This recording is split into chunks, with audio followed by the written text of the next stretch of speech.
खत्म हो गई एक और माफिया की कहानी। योगी के सबसे पुराने दुश्मन का काम तमाम, 19 साल का चुकता हुआ हिसाब। किसी से भी पंगा ले लेना, लेकिन योगी से गलती से भी मत भिड़ना। सत्ता में आने से पहले भी दिखा चुके हैं दम। 5 ऐसे मौके जब बाबा को आया गुस्सा तो सामने वाले की लग गई वाट। किसी का हुआ काम तमाम तो किसी का सब कुछ मिट्टी में मिला। पहले अतीक का सरफनाश, अब मुख्तार का काम तमाम। योगी के डर से थम गई धड़कने, रुक गई सांसें, खत्म हो गई कहानी। ऐसे ही नहीं कोई योगी बन जाता, बेड नहीं आज भी तखत पर सोते हैं, दिन रात जनता के हित की सोचते हैं। एक सन्यासी के खिलाफ भी हो चुकी है बड़ी साजिश। योगी जो बोलते हैं वो करके दिखाते हैं, सदन में जो सौगंध खाते हैं वो जमीन पर उतारते हैं। योगी यूपी में बदमाशों, माफियाओं, गुंडों में खौफ का दूसरा नाम है। जब जब बुलडोजर गरजता है तब तब माफियाओं की धड़कनें बढ़ जाती हैं, ऊपर से लेकर नीचे तक पानी पानी हो जाते हैं। बाबा ने यूपी की जिस दिन सत्ता संभाली थी उसी दिन बदमाशों, गुंडे, माफियाओं को अल्टीमेटम दे दिया था कि अपराधी या तो अपराध छोड़ दे या तो यूपी, नहीं तो अंजाम बुरा होगा। उस दिन से लेकर आज तक योगी बाबा का एक एक एक्शन इस बात का सबूत है कि किसी से भी भिड़ जाना, लेकिन योगी से पंगा लेने की भूल मत करना। और यह हम ऐसे ही नहीं कह रहे, इतिहास के पन्नों में दर्ज 5 ऐसे सबूत हैं जो इस बात की गवाही देते हैं।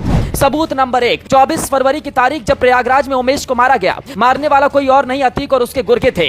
योगी ने इस घटना के बाद सदन में माफियाओं को मिट्टी में मिलाने की सौगंध खाई। अतीक एंड फैमिली का काउंटडाउन शुरू हुआ। योगी का प्लान सेट, अतीक का बेटा पत्नी फरार हुए, पुलिस की तलाश तेज हुई। योगी समझ गए थे कि पर्दे के पीछे से किसकी प्लानिंग है। पहले असद को निपटाया और फिर अतीक का सफाया हुआ। एक माफिया की पूरी फैमिली को योगी से पंगा लेना भारी पड़ गया। सबूत नंबर 2, तारीख 7 सितंबर 2008, साल 2006 में जब योगी गोरखपुर से सांसद थे, उस वक्त उन्होंने माफिया मुख्तार अंसारी को सीधी चुनौती दी। जिसके बाद 2008 में योगी ने हिंदू युवा वाहिनी की कमान संभाली, आजमगढ़ में रैली निकाली। दिन तय हुआ 7 सितंबर 2008, जगह थी डीएवी कॉलेज का मैदान। सीएम योगी मुख्य वक्ता थे। योगी रैली के लिए जैसे ही अपने काफिले के साथ निकले उन पर हमला हो गया। इस हमले के बाद योगी को गुस्सा आ गया और योगी ने मुख्तार को सबक सिखाने की ठान ली। आज मुख्तार का काम तमाम हो गया और पूरा खानदान, दौलत, शोहरत सब मिट्टी में मिल गई।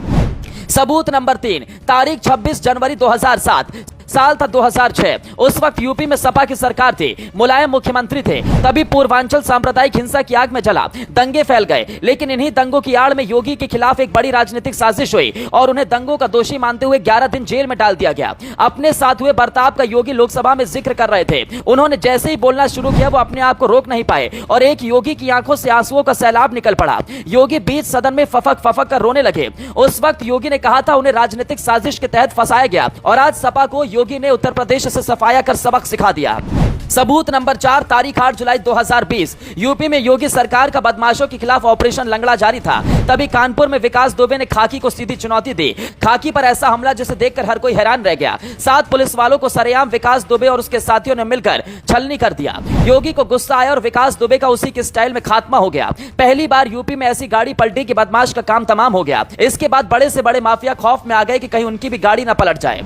सबूत नंबर 5, तारीख 12 मार्च 2007, इस बार योगी से टकराना समाजवादी पार्टी के कद्दावर नेता आजम खान को बहुत भारी पड़ा। आजम को सत्ता का गुरूर था। वो ये सोच बैठे थे कि उनका कोई कुछ नहीं बिगाड़ सकता। लेकिन योगी आए तो आजम खान की फाइलें खुलने लगी। पहले सत्ता गई, फिर हाथ से कुर्सी, और इसी के साथ आजम खान का सियासी वजूद भी योगी ने मिट्टी में मिला दिया। ये 5 मौके इस बात का सबूत है कि योगी से टकराने की भूल कभी मत करना। एक सन्यासी जिसने जनता की सेवा के लिए अपना पूरा परिवार छोड़ दिया, उसे गुस्सा दिलाने की कोशिश कभी ना करना, क्योंकि योगी जो ठान लेते हैं उसे करके दिखाते हैं। और आज माफिया मुख्तार अंसारी के खात्मे के साथ योगी का एक और प्रण पूरा हुआ।